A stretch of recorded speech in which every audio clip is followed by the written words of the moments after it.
Trump talking tariffs. President Trump off to Illinois this morning to talk workforce development and tour a steel factory that's reopened as a result of his tariff regulations. Just in the last hour, I spoke with Commerce Secretary Wilbur Ross, who touted the president's tough stance on steel and aluminum tariffs. Here's what he told me this morning.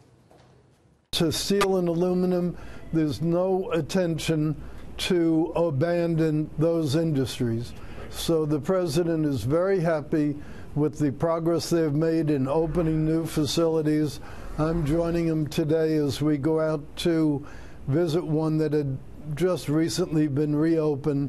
He's not going to do anything to destroy steel and aluminum from their newfound substance. And yet it's a double-edged sword. Both Coca-Cola and General Motors will be raising prices, they say, on their iconic products, in large part because of the fallout over tariffs. Joining me right now is Ambassador Paul Wolfowitz. He is former Deputy Secretary of Defense, former Ambassador to Indonesia, and former Assistant Secretary of State for East Asia and Pacific Affairs. Ambassador, good to see you this morning. Thanks so much for joining me. Nice to be here, Maria. Your reaction to Secretary Ross's notion that the steel and aluminum tariffs are remaining intact. The markets rallied hugely last night on this idea that the EU and the U.S. are going to work toward no tariffs. But we know that the aluminum and steel tariffs are still in place. And I think they're hurting some of our best friends, including Japan, pretty badly. So your thoughts on this strategy that the president has? You know, he comes into this saying, OK, we lost $151 billion with the EU. We lost, $500 billion with China. We want a more level playing field. And do you think this is all a negotiation, that at the end of the day, maybe the U.S. comes out in a better place, as it seems like the markets are viewing this?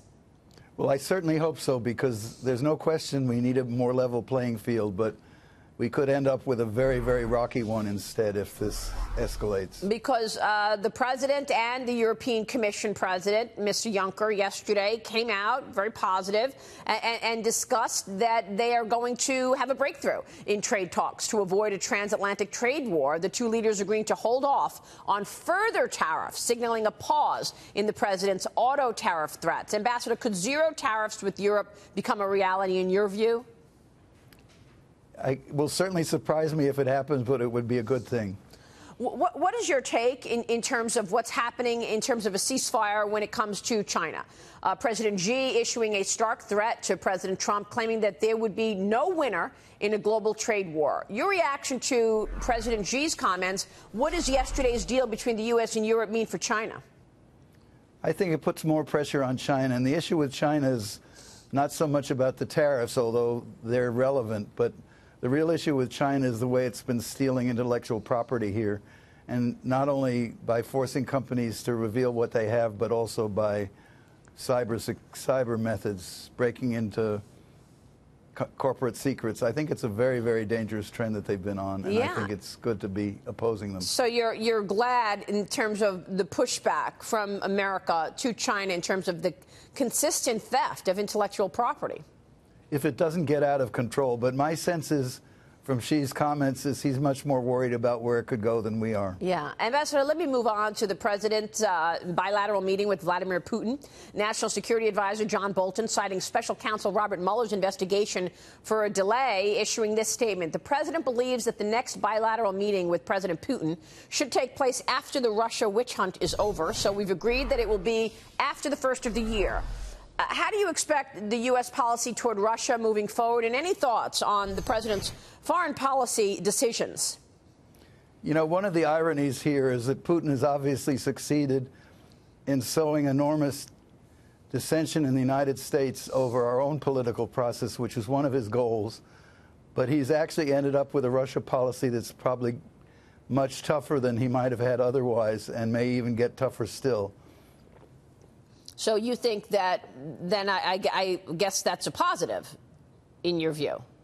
Positive that the meeting's postponed, absolutely. But what I would like to see more talk about is measures like this Magnitsky Act that put pressure on Russian plutocrats to make it much more difficult for them to hide their money here and to launder it.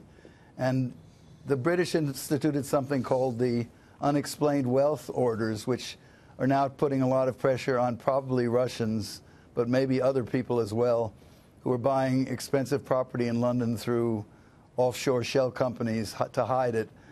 That's a real threat to Putin and his clique. Yeah, right. That's why he's apparently going after Bill Browder, who, of course, it was Bill Browder's lawyer, Mr. Magnitsky, who was killed in jail, and he was able to get the Magnitsky Act. Let me ask you about Secretary of State Mike Pompeo yesterday, testifying in front of the Senate Foreign Relations Committee, facing a barrage of questions aimed at U.S. policy on Russia and on North Korea. Pompeo vowed that the U.S. will not relax sanctions toward Russia, but said that we cannot make progress with Moscow unless we're open to discussions. Listen to this, a clip from yesterday. President Trump believes that two great nuclear powers should not have a contentious relationship. This is not just in our interest, but in the interest of the whole world.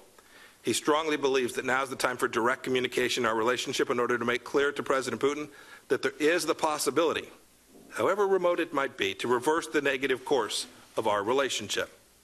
Otherwise, the administration will continue imposing tough actions against Russia in response to its malign activities. Ambassador, it looked like Mr. Pompeo did well yesterday. Anything strike you from that testimony? Well, I certainly agree with that second part of keeping up the pressure. I mean, it's worth noting, Maria, that when President Reagan was negotiating with the old Soviet Union, he didn't let up the pressure on Poland, which was one of their weak spots. And even more impressively, when he was working closely with General Secretary Gorbachev to get an arms control agreement that was very important to everybody, he made that famous statement about Mr. Gorbachev, tear down this wall. So he kept the pressure up in Berlin. I think the only way you get anywhere with people like Putin is by having pressure on them. If you just try to do it by being nice, it never works. Yeah, for sure. Ambassador, it's good to see you this morning. Thanks so much. Thank you. Paul Wolfowitz joining us there.